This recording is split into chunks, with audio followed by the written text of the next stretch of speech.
everybody. How you guys doing tonight? I said, how are you guys doing tonight? That's a little better. Now, my name is JoJo. This is Jillian and Christian, and we work for a company called Conservation Ambassadors. And we're actually based out of California, and what it is we do at our center is we give a home to rescued wildlife. Either animals that have been injured somehow and can't be set free back out to the wild, those animals are sent to us at our center, or other times we have a big problem, especially here in the United States. We have a problem with people trying to make pets out of wild animals. That never ever works. It's also against the law, and those animals are taken away and sent to our center as well. Now what we do is give these animals lots of love, lots of attention, and lots of food. And the animals that we can, we train to travel, going mostly to school groups, giving us a chance to share some amazing rescue wildlife up close and personal. Now, we've actually been partnering with Seaworld over the last 26 years, and we've gotten to witness some of the amazing rescue work that Seaworld's done. And since Seaworld first opened their gates, they have rescued and released over 40,000 animals. That definitely deserves a round of applause. Yeah, that's incredible. And they're some of the best at what they do. So when Seaworld asked us to come share some of our rescue wildlife with you, we were super excited to do so, and we brought some awesome animals for you guys to meet. But tonight's show is different. Tonight we're sharing creatures that show their true colors under the cover of darkness. There's a whole world of activity that comes alive at night, and to show that, we brought some of our nocturnal friends for you guys to meet. Hello everyone, this is Pepe, and what is he? A skunk! Exactly, he is a striped skunk, named for these beautiful racing stripes going down his back. There's also a spotted skunk that lives right here in Florida, as well as a hawk-nosed skunk that has a nose kind of like a pig. But what all skunks have in common is the spray. Now you guys all know about skunk spray, right? Exactly, so instead of talking about it, I think I'm just going to show you how it works. Just kidding. I'm saving that little stunt for the end of my career, and it will most definitely happen in a junior high school. Oh, it's gonna be amazing. But that spray is the skunk's only form of defense. He can't run that fast, he doesn't have super sharp claws or a very strong bite. So let's say a skunk sees a predator. The first thing that skunk is gonna do is throw a fit. Have any of you all ever thrown a fit before? I know I have, yeah. So the first thing this little guy is going to do is stomp his little feet on the ground to say, I am a skunk and I am about to spray. If that first warning doesn't work, he'll even do handstands, waving his tail in the air to show off that he is a skunk and he is about to spray. And if that second warning doesn't work, well then he is going to spray. And they can spray about 15 feet, so some of you all are in the spray zone. Now, we all know that spray smells bad, but that's actually not the important part. That spray will get into the eyes and the nose of the animal that's attacking him, and it burns, working like nature's pepper spray. And hopefully that animal will leave him alone. Now, we have been having a bit of a problem with skunks. Every week at our center, we'll get calls from people saying, oh my goodness, we've got such a skunk problem. So we'll say, what's the problem? And about 9 times out of 10, it's a family saying, well, every night there's this family of skunks coming up onto our porch and eating all our dog and cat food. Well, I'm sorry, that's not a skunk problem, that's a people problem. People are leaving food out in the middle of the night and expecting animals not to come up and eat it. This is causing problems though. These skunks are getting so much extra food that they're having more and more babies, and the population is growing to the point where they're becoming problem animals. It's very easy to fix though. Just bring that dog and cat food in at night, and then these little guys will go back to eating things they're supposed to eat. Things like slugs and snails and other pests, turning them into helper animals rather than problem animals. Now, we got little Pepe here because a couple years ago, his mother was unfortunately hit by a car, and when the people got out of their car and saw little Pepe by the side of the road, they decided to take him home, and even managed to get his scent glands removed, meaning that when they got caught, Pepe here was deemed non-releasable. But luckily, he was sent to our center, and he's been having a great time doing shows for you guys. Give a hand to Pepe, our little striped skunk. Now this beautiful and venomous creature is Smog, and she is the Gila monster. Now, she actually came to our center because there was a couple that was driving through the Arizona deserts in the middle of the night, and they saw this amazing little critter walking across the road.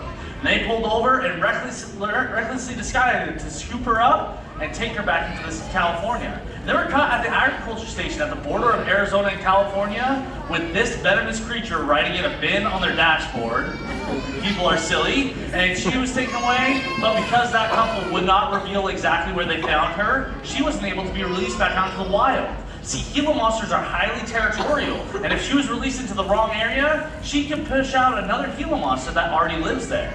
So she was sent to us at our center, and I love talking about Gila monsters. For instance, their venom. The venom in her mouth is not usually fatal to humans. In fact, the biggest problem you'll face if you get bit by a Gila monster is getting them to let go. Because their venom's not set up like a snake's where they inject it through hollow fangs in their mouth. No, hers is in her saliva. So she'll bite down and she'll work her jaws back and forth till that venom seeps into her prey, and then eventually she can make a meal out of it. Now, something else pretty cool about these guys is they can actually survive for 6 months with no food and no water, only using that fat storage deposit in their tail for energy while they go out and look for food.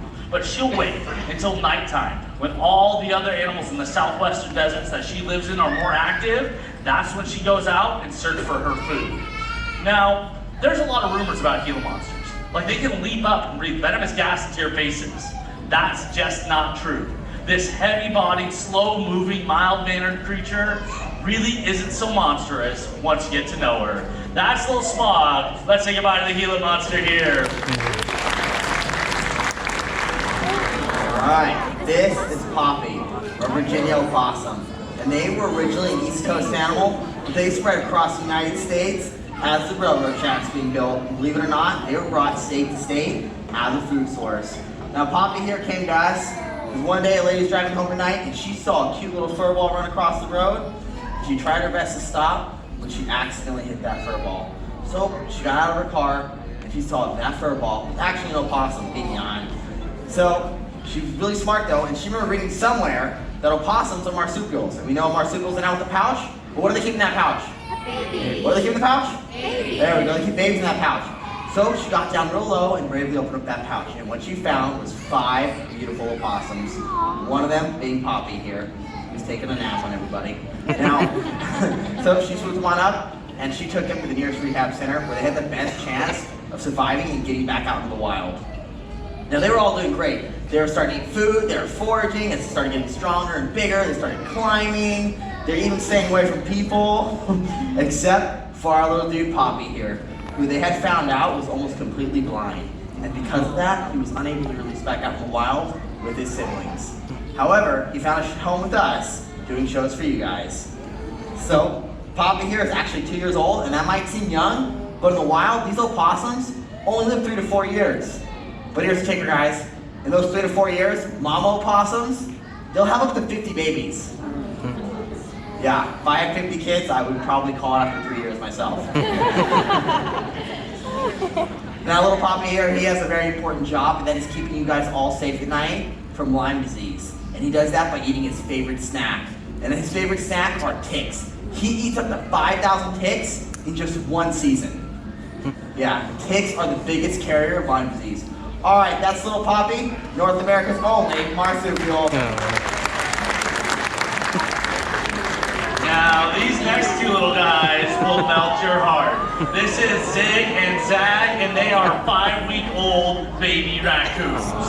And these 2 little critters came to our center because there was a couple who cut a tree down in their backyard, and these 2 little ones fell out of a nest. And they took them to a rehab center. But unfortunately, the county that these 2 were found in has a non-release policy for raccoons. So they had to find a forever home, so they called us and asked if we could take them in, and how could you say no to those cute little faces? So we took them in, and I'm so excited to watch them grow and develop with you guys here at Seaworld.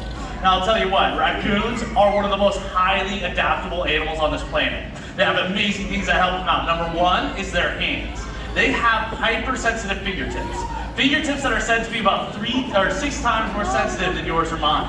That 6 times sensitivity allows them to feel between rocks and the creeks and riverways in search of crawdads or frogs, while their eyes are still up and looking out for predators.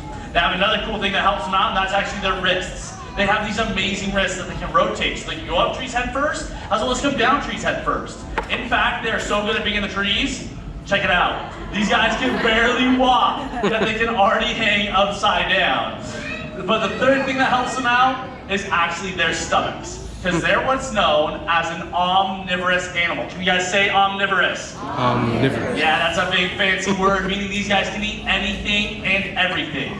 Beetles, grubs, worms, fruits, flowers, dead stuff, eggs. I mean, these guys here, they can survive on the coast by eating mussels and clams. They can survive in the deserts by eating cacti and bugs. And these guys here can even survive in the hearts of our greatest cities. And I think for putting up with us, we gotta give the raccoons a whole lot of credit. That's a little zig and zag. Let's say goodbye to the raccoons here.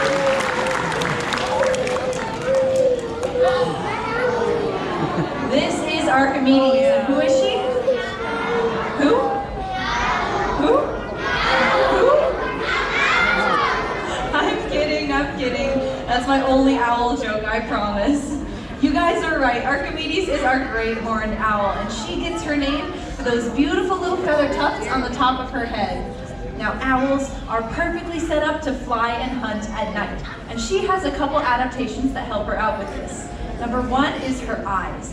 Her eyes are so good at seeing in the dark that if we took out all the light in this room, just made it so completely pitch black that you couldn't even see your own hand, and we put out one little candle, that one tiny candle would be enough for her to see about as well as we can see right now. But those eyes do have a problem though. They are so big and take up so much room in her little owl skull that they are actually stuck facing completely straight forward. So if she wants to look to the left, she has to turn her whole head to the left. To the left. To the left. Actors, am I right? And if she wants to look to the right, she's got to turn her whole head to the right. Now, the other thing that helps her out when she's flying at night is in her wings. She has specialized comb feathers in her wings that actually break up the wind and give her perfectly silent flight. And that helps in a couple ways. Number one is when she's out hunting at night, she's not just looking for food, she's listening for food. And if she's up in the air going flappity flappity, she's not going to hear all those little rodents scurrying around on the ground. And the second way it helps is that those rodents will never hear her coming, and she can make a sneak attack to capture her prey.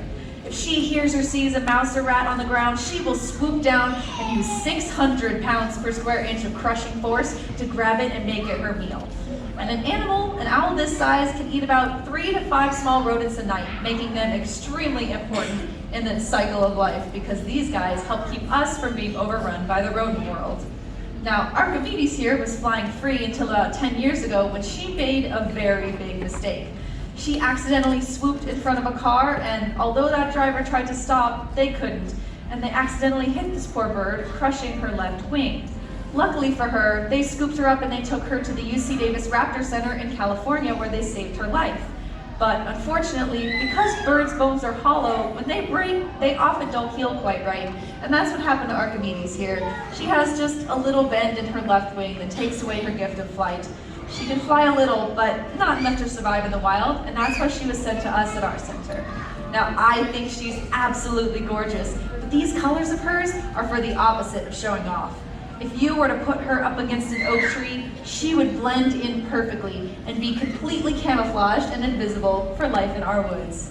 All right, that was Archimedes, our great horned owl. Now this is Disco, and he is the gray fox. Now Disco actually came to our center because he was found abandoned as a little tiny fox kid. And they took him to a rehab center. Unfortunately, the rehabber that got assigned to him did all the wrong things. She loved him and she cuddled him and let him sit on the couch and watch TV with the kids and play with the dogs. And what she had done was completely ruined him. He had lost his respectful fear of people. So when she brought him back to that rehab center, they immediately saw that he was ruined and asked if we could give him a home. And he was sent to our center about 12 years ago. Foxes only live about 8 or 9 years. Disco here is 13, which makes him a senior citizen which is why we brought him to Florida. Now, Disco here. He is perfectly set up for his nocturnal life. He uses his cat-like movements to scale trees. He is an excellent scavenger and hunter, eating everything from mice, carrion, berries, and grasses. But even though he's so well adapted for life in our woods, we started to lose the gray foxes. And we were losing them because of that beautiful fur of theirs. So many of the foxes were killed for their pelts that we almost lost one of our favorite animals. And then we caused another problem as well. We decided to introduce a new species, an invasive species called the red fox. They took over the gray fox's habitats, they took over their food sources, but in recent years, the gray foxes have been making a steady comeback, which I think is very cool to see. Now, Disco, although he may look cute, he has a very strong, musky smell. It smells really, really strong, and he uses that scent to mark his territory to keep other foxes out of his area. But during the mating season, that's how he attracts the girls, with that really strong, musky smell. But even though he's stinky, we still love him. That's old man Disco. Let's say goodbye to the gray fox here. All right, who likes milkshakes? Yeah, so does our little buddy Octavius here, the curly-haired tarantula. In fact, some might say he's a bit of a milkshake connoisseur, and he travels the grasslands in Costa Rica looking for his favorite flavor. Right now, he's currently a fan of cricket, worm, slug, and your favorite house guest, the cockroach. Now, what I mean by that is what he will do is he will grab onto his prey with all 8 limbs. He will then inject that bug with a special enzyme to start to liquefy them. Now, after that, he has those gorgeous, right behind those gorgeous fangs, he has his 2 very own personal custom-like straw teeth that he will use to dip on into that animal and slurp it up just like we do with our milkshakes. Now, little Octavius here, don't worry too much. If he used to bite a human, it would only feel like a mere bee sting. What he really has are those wonderful hairs, and when he wants to be left alone, he'll scratch them off and he'll get all up in your nose, the eyes, and it starts itching, and that's what keeps his predators away. We got Octavius though because the young man had him as his pet, and as he got older, he had to go off to college, and he shipped that responsibility off onto his mama. But the only problem was, his mama was afraid of spiders, so then she called us, and now he's ours. Now, we recently got in contact with that young man, and he was absolutely thrilled to hear that little Octavius here was doing educational shows for you guys. All right, that's Octavius, our curly-haired tarantula. Now, I couldn't help it. I had to bring him out one more time. Now, we like to end each show with just some easy things that you guys can do to help protect our wild friends. And since we're talking about nocturnal animals, let's talk about specifically nocturnal things. Things like don't throw food trash out your window while you're driving at night. That attracts animals to the roadways and often gets them hit by cars. Or another thing is making sure that we take away those supplemental food sources, like dog food, cat food. Leaving that food out at night creates animals that are dependent on those food sources and distracts from their natural behaviors. And the third thing is reducing light pollution. If we can turn off some of those outdoor lights at night, the nocturnal animals will go back to their natural behaviors under the cover of darkness and keep our ecosystems nice and healthy. Anyways, thank you so much for coming and listening to Rescue Tales Night Vision, and enjoy the rest of your night here at Seaworld, everybody. Thank you very much.